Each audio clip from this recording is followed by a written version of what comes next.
வணக்கம். நான் உங்கள் அன்பான சயின்டிபிக் வேதிக் அஸ்ட்ராலஜர் அஸ்ட்ரோரஞ்சி பேசுகிறேன். நல்லது நினைப்போம், நல்லதே நடக்கும். தொடர்ந்து நம்மளுடைய சேனல்ல வரக்கூடிய வீடியோஸ் எல்லாம் பார்த்துட்டு இருப்பீங்க நம்புறேன்.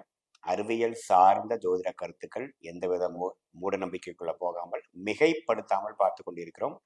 சயின்டிபிக் வேதிக் அஸ்ட்ராலஜி முறையில் ஒளி தத்துவம் எப்படி நம்மளுடைய பூர்வ புண்ணிய கர்மாவை இந்த வாழ்க்கையில் சாதகமான சாதகமற்ற சம்பவங்களாக, வாழ்க்கை சம்பவங்களாக, பலாபலன்களாக கொண்டு வருகிறது, உருவெடுக்கிறதுங்கிறத பார்த்து கொண்டிருக்கிறோம். அந்த வகையில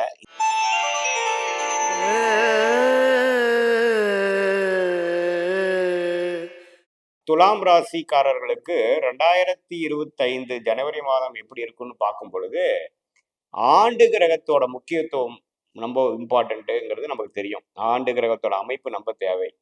அதுதான் வருடத்துக்கு ஒரு தடவை மாறக்கூடியது, 1.5 வருஷத்துக்கு ஒரு தடவை மாறக்கூடியது, 2 வருடம் மாறக்கூடியது. அதோட விஷயங்கள் எப்படி இருக்குன்னு பார்த்துட்டு நம்ம மாத கிரக பலாபலன்களுக்குள்ள போவோம். இப்ப பாத்தீங்கன்னா குரு பாத்தீங்கன்னா 8ஆம் இடத்திலேயே அஷ்டமத்துல நீடித்திருக்கிறார். ஜனவரி மாசம் எந்த ஒரு மாற்றம் வரப்போறது இல்லை. கடந்த 2024 ஏப்ரல்ல இருந்து 25 ஏப்ரல் வரைக்குமே அஷ்டமத்தில், அதாவது 8ஆம் இடத்தில் மறைந்த ஒரு பாவமாக 8ஆம் இடம் கருதப்படுகிறது. அந்த அடிப்படையில குரு மறைந்து ஒரு மறைமுகமான சில பலன்களை கொடுக்கிறாரே தவிர ஒரு ஒரு முழுசா குருங்கிற ஒரு மிகப்பெரிய சுப கிரகம் நிதியை, குழந்தைகளை, ஒரு பாசிட்டிவான ஒரு விஷயத்தை குறிக்கக்கூடிய ஒரு குருங்கிற கிரகம் 8ல மறைகிறது ஒரு சின்ன ஒரு கண்டிப்பான ஒரு தாக்கங்கள் தான், ஒரு குறைவு தான். அது நீடித்து 2024 ஜனவரி மாதமும் 25 ஜனவரி மாதம் இருக்கிறார். அதுல மாற்றம் இல்லை. ராகு பாத்தீங்கன்னா 5ஆம் இடத்திலும், கேது 11ஆம் இடத்திலும் துலாம் ராசிக்காரர்களுக்கு நீடித்திருக்க போகிறார். சனி 6ஆம் இடத்துல, சனி பாத்தீங்கன்னா 5ஆம் இடத்துல இருக்கிறார். சனி ராகு 6ஆம் இடத்திலும், கேது 12ஆம் இடத்திலும் இருக்கிறார். மன்னிக்கவும். ஸோ ராகு 6ஆம் இடத்துல இருக்கக்கூடிய அமைப்பு தொடர்ந்து இருக்கும் பொழுது அந்த கடன் விஷயங்கள், நோய் விஷயங்கள் எல்லாமே கொஞ்சம் கண்ட்ரோலுக்கு இருக்குங்கிற விஷயம் ஒரு நல்ல விஷயம்தான். கேது 12ஆம் இடத்துல குரு பார்வை பெறனால சில விரயங்கள், சில விஷயங்கள்லாம் தொடர்ந்து நடந்து கொண்டிருக்கிறது. குருவும் மறைந்திருந்து நமக்கு ஒன்றும் கைக்கு வந்தது எதுவுமே பிரயோஜனமா நம்ம செய்ய முடியல, எல்லாமே சுபவிரயங்களா போயிட்டு இருக்குங்கிற மாதிரி ஒரு பலன்கள் அனுபவிச்சிருக்கு துலாம் ராசிக்காரர்களுக்கு. ஜனவரி மாசம் அப்படி போயிட்டு கொண்டு இருக்கக்கூடிய அமைப்பு தான் இருக்குது. குழந்தைகளுக்காக மெனக்கிடுறது, குழந்தைகள் மேல ஃபோக்கஸ் பண்றது, குழந்தைகளுக்கு நாம் எதிர்பார்க்கிற ஒரு ஒரு சீனியர் சிட்டிசனா இருக்கக்கூடிய துலாம் ராசிக்காரர்கள்லாம் பார்த்தீங்கன்னா குழந்தைகிட்ட சில ஒரு நல்ல விஷயங்கள் எதிர்பார்க்கலான்னு பார்த்தா இந்த கடந்த ஒரு வருஷமாவே பார்த்தீங்கன்னா சனி 5ஆம் இடத்துல சில விஷயங்கள் அவ்வளோ ஒன்றும் நல்லா இல்லை, கொஞ்சம் கருத்து வேறுபாடுகள் இருக்கு, நம்ம நினைச்ச மாதிரிலாம் சில வரல அப்படிங்கிற மாதிரிலாம் சில பெற்றோர்கள் கன்சிடர் பண்ணக்கூடிய துலாம் ராசிக்காரர்கள் இருக்க தான் செய்கிறாங்க. ஏன்னா சனி எந்த ராசி எந்த பாவத்துக்கு வந்தாலும் அதில் சில நெகட்டிவான விஷயங்கள் கொடுப்பார். அந்த அடிப்படையில் புத்திர விஷயத்தில் இருக்கக்கூடிய சனி வந்தீங்கன்னா கொஞ்சம் சில இளைய தம்பதியர்களுக்கு புத்திர குழந்தைகள் பிறக்கக்கூடிய புத்திர விஷயத்துக்கும் தடைகள் கொடுத்து கொண்டிருக்கிறார். இதுதான் 25க்கு அப்புறம் வரக்கூடிய மார்ச் ஏப்ரலுக்கு அப்புறம் வரக்கூடிய சனி பயிற்சி ஒரு நல்ல ஒரு ஒரு அருமையான ஒரு பிராப்தங்கள் கொடுக்க போகுதுன்னு நம்ம பார்க்குறோம். இப்போ ஜனவரி மாதத்துக்கு வரும் பொழுது இதுதான் கிரக அமைப்பு. மாத கிரகத்தோட அமைப்பு எப்படி இருக்குன்னு பார்த்தா, ராசி அதிபதி ஆகிய சுக்கிரன் ஜனவரி 27, 28 வரைக்கும் பார்த்தீங்கன்னா 5ஆம் இடத்துல கும்பத்திலேயே நட்பு வீட்டில் இருக்கிறார். அது ஒரு நல்ல அமைப்பு.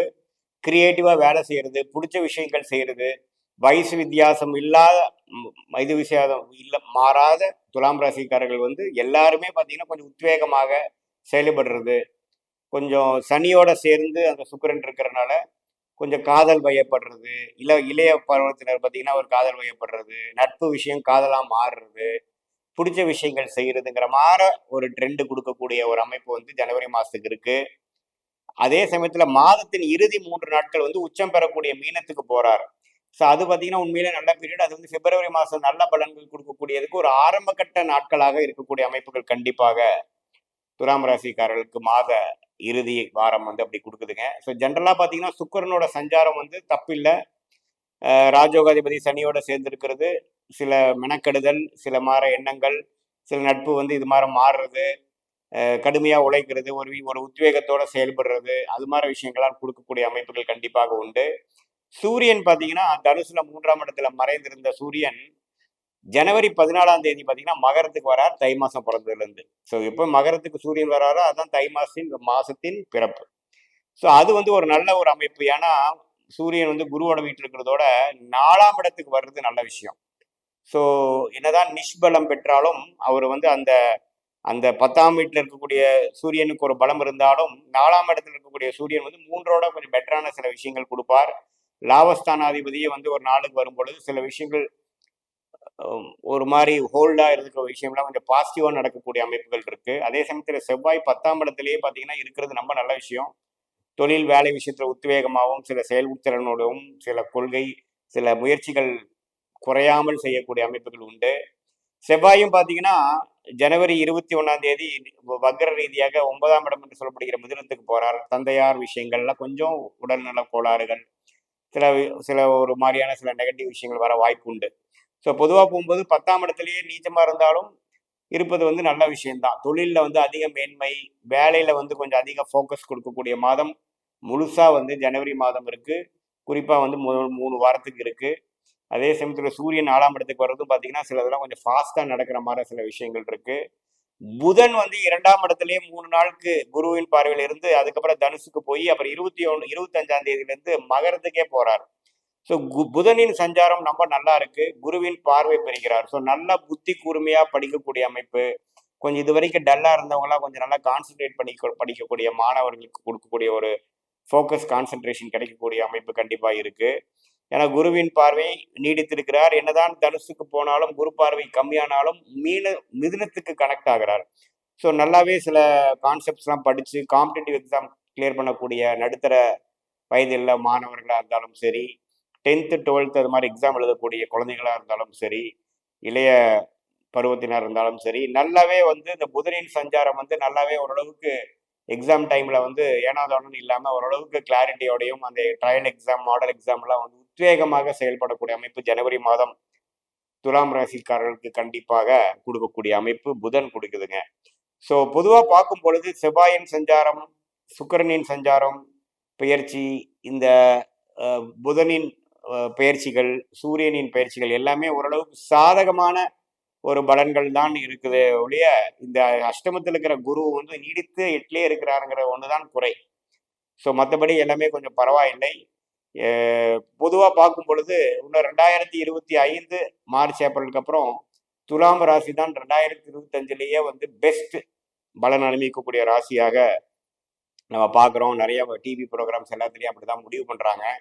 ஏன்னா அது வந்து 3 மிக பெரிய விஷயத்தினால ஆண்டு கிரகமாகிய குரு வந்து வெளியில வரார், சனி வந்து 6ஆம் இடத்துக்கு போறார், அதே சமயத்துல ராகு குரு பார்வை பெற்று 5ஆம் இடத்துல இருக்கிறார். ஸோ இதெல்லாமே ஆண்டு கிரகத்தை பாசிட்டிவா இருக்கிறதுனால இந்த ஜனவரி மாதம் வந்து மேற்கொண்டு நீங்க ஏப்ரல் மேக்கு அப்புறம் வரக்கூடிய ஒரு அனுகூலமான ஒரு ஒரு அடுத்த 1 வருஷம் 2 வருஷம் காலகட்டத்துக்கு வேணுங்கிற ஒரு ஃபவுண்டேஷன் அடிப்படையான சில விஷயங்கள் உங்களுக்கு அமைத்து கொடுத்து, வாழ்க்கையில் அமைத்து கொடுத்து, அதுக்கு வேணுங்கிற ஒரு மைண்ட் செட்டு, அதுக்கு வேணுங்கிற ஒரு கான்டாக்ட் பண்ணி விடுறது, அதுக்கு வேணுங்கிற சில ஆரம்ப விஷயங்களை வாழ்க்கையில செய்துக்கிறது, அது மாதிரி விஷயங்கள்லாம் நிறைந்த ஒரு மாதமாக துலாம் ராசிக்காரர்களுக்கு ஜனவரி 2025 கண்டிப்பாக இருக்கிறது. இது வந்து ஒரு பொதுவான பலன்களே தவிர, இது வந்து உங்களுடைய ஜென்ம ஜாதகத்துல நீங்க பிறந்த தேதி, பிறந்த நேரம், பிறந்த ஊர்ல எந்த மாதிரி ஒரு ஜாதகத்துல பிறந்திருக்கீங்க, உங்க லக்னம் என்ன, லக்னாதிபதி எப்படி இருக்கு, இப்ப நடக்கக்கூடிய தசாபுக்திகள் என்ன, தசநாதன் எப்படி இருக்கிறார், புக்திநாதன் எப்படி இருக்கிறார் கோச்சாரத்துல, இப்ப நம்ம பேசின கோச்சார பலன்கள்லாம் சேர்த்து பார்த்து பிரித்து பார்த்து சொல்லும் பொழுது இன்னுமே துல்லியமான பலன்கள் வாழ்க்கையில் அடுத்துப்படக்கூடிய சம்பவங்கள் எப்படி இருக்க போகிறது, எது மாதிரி முடிவுகள் எடுத்தால் நம்ம சிறப்பாக முன்னேறலாம்ங்கிறதெல்லாம் வந்து கண்டிப்பாக பார்க்கலாம். இது பொதுவான பலன்கள்ங்கிறது நேயர்கள் தெரிந்து கொள்ள வேண்டும். மீண்டும் மற்றொரு காணொலியில் சந்திப்போம். நன்றி, வணக்கம்.